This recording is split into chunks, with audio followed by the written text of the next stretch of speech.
This doesn't seem like much. Believe it or not, these people are taking an enormous risk. Mindful of the TV cameras, the Cambodian authorities issue a warning.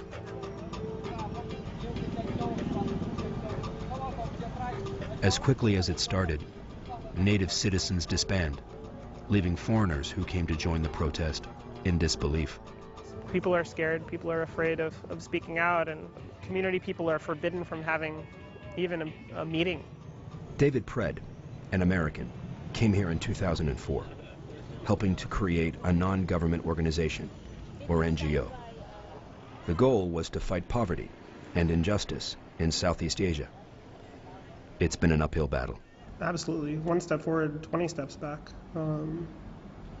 Where the situation in Cambodia today is not good.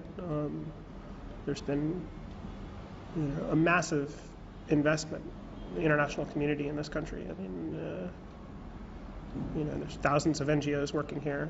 Donor communities poured billions of dollars in, and what we see is the situation getting worse. Cambodia is more than 1,000 years old. In the mid-1970s, almost 1.7 million people died in the worst genocide since the Holocaust, victims of a war they barely understood.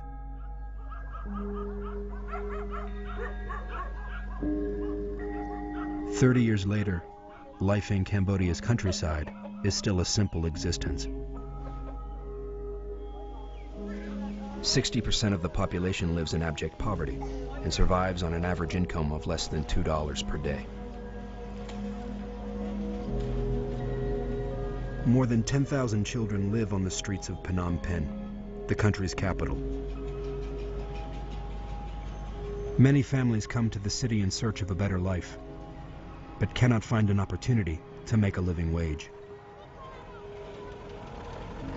Some dig for shreds of sustenance or income at the city's dump, looking for anything valuable to sell or recycle. With billions of bilateral aid dollars being given to the government, one has to ask, where is this money going? It's a good question. If you've seen the recent Global Witness report, Cambodia for Sale, they rightly refer to the government here as resembling a, international criminal enterprise. It's basically functions like a mafia. Located southwest of China, Cambodia is a small country, approximately the size of Missouri. The country is run by single-party rule, the Cambodian People's Party. Their leader, Hun Sen, has held the title of Prime Minister for more than 3 decades. In every small town, the propaganda from the CPP is constant. Even in the dirt villages, the network of party members is intimidating. The official, the governor, everybody is tied to the CPP. And they are the ears and eyes of the CPP. If you talk about anything bad about CPP, people in Cambodia will be vanished. Accident happened. That's all I can say. Author David Chandler is a world-renowned scholar of Cambodia's modern history. So Hun Sen is extremely competent politician, the most competent politician in Cambodia. He listens, he's got good advice, he's modernized, he's very quick. He's also a thug. He has blood on his hands. He does things to people who get in his way that is not at all pleasant. He's a dictator, no question. Strong man, he calls himself. He's excellent in that sense, but you have to remember the things he's done and the things he's willing to do when things get to a certain point, when he feels his own security is threatened. He'll lash out, and he's done this. So it's complicated. Others say it's grossly unfair. For instance, in the city of Phnom Penh is the village of Bangkok Lake. The majority of people here once made a living farming morning glory, which grew abundantly. Chinese investors wanted this land for development, so the government poisoned the crop in an effort to get people to move. This is what they mean by poverty eradication in Cambodia. eradicating poor people. Essentially, the police, the army, the courts, the ministries, every organ of government is for sale. To create more usable land, the government decided to fill in the entire lake.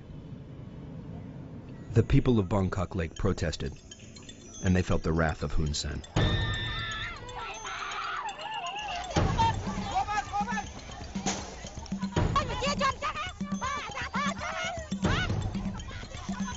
This is a rare scene in Cambodia, and typically takes place when encouraged by a foreign NGO.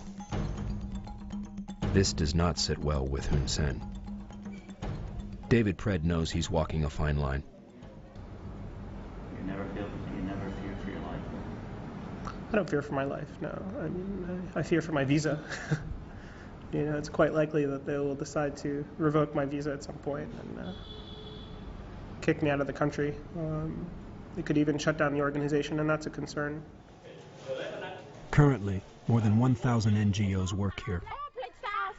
This is an extraordinary figure, considering the small size of the country. The organizations provide clean water and other types of aid for the poor. What exactly is it about Cambodia that has so many NGOs working here? U.S. Ambassador Joseph Musameli. Whenever I meet Americans, I always bring them into the embassy and tourist groups especially, and I warn them that Cambodia is the most dangerous country they'll ever visit. And they always look shocked, and I say, it is the most dangerous country because no American ever comes here and does not fall in love with the country. And no American ever leaves here without the country breaking their heart. There people go to Cambodia and they fall in love with it and they try to save it. And you tell me what good it's done. The NGOs will tell you exactly how they have missed the mark 100%. And good intentions can end up, in fact, making people more dependent, can in fact feed corruption, can make sure that the situation remains awful and that you just work around the edges. I mean, there's ways to help people, but I've never seen a country where people come in and they immediately want to save it, quite like that. That doesn't happen in Thailand. It does not happen in Vietnam. But they are attractive enough that they attract a lot of people to them. And that's what I meant. They're so attractive, but beware of the trap of trying to save Cambodia. If you're in this type of work in a country like Cambodia, which is a very frustrating place to work, I guess one way that I stay sane is I work with young people a lot, work with the youth, and that it's pretty easy to stay hopeful and inspired when you work with young people. Most NGOs can only sit back and watch what happens around them. Police routinely harass the lower classes, forcing them to pay cash for phantom violations. Payoffs by pimps are common, as police look the other way from human traffickers who force young girls into a life of prostitution. Across the world, widespread corruption and poverty have resulted in public revolt, as witnessed in Egypt, Yemen, and Libya. As much as NGOs preach human rights, it's difficult to convince most who live here. Its recent history best explains why. Attacks are being launched this week to clean out major enemy sanctuaries on the Cambodian-Vietnam border. Colossal bombing to prevent a communist takeover of Cambodia before the Americans could get out of Vietnam. There's really two Cold Wars that Cambodia was in the middle of. One, the communist and anti-communist Cold War between the U.S. and the Soviet Union, and later the communist Cold War between the Soviet Union and China. No country wants the war fought in their territory, so you choose this small, weak little country. Washington Post reporter Elizabeth Becker was on the ground in 1973. But they were all fighting over Cambodia as if, and Cambodians thought that their country mattered, and it wasn't that their country mattered. It was that this was a proxy war.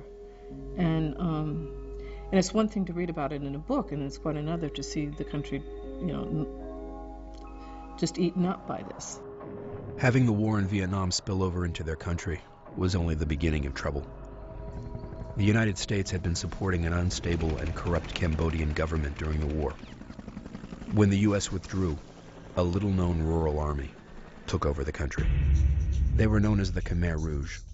Their communist policies of a pure Cambodia were radical, and they were brutal to anyone who got in their way.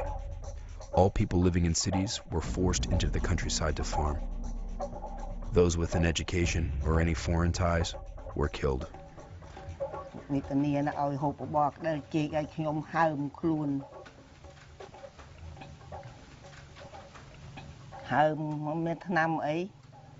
68-year-old Shia Vlam lives in this small house and is raising 2 grandsons.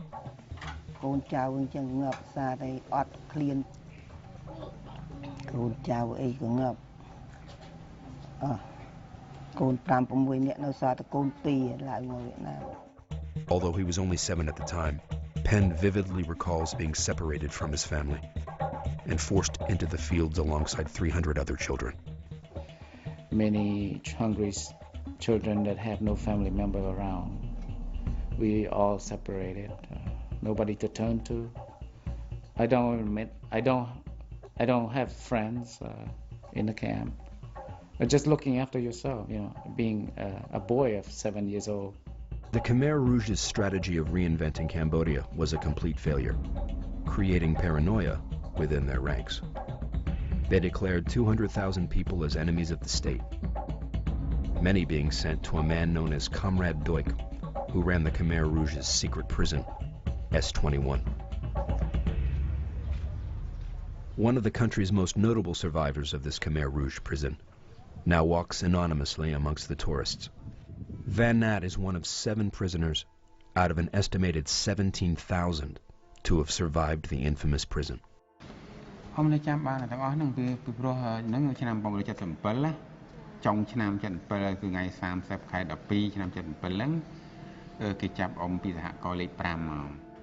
Nat worked in the Khmer Rouge's Cooperative Number 5. He had the unthinkable task of burying the 3 or 4 people that died each week. Without warning, he was arrested and taken to S21.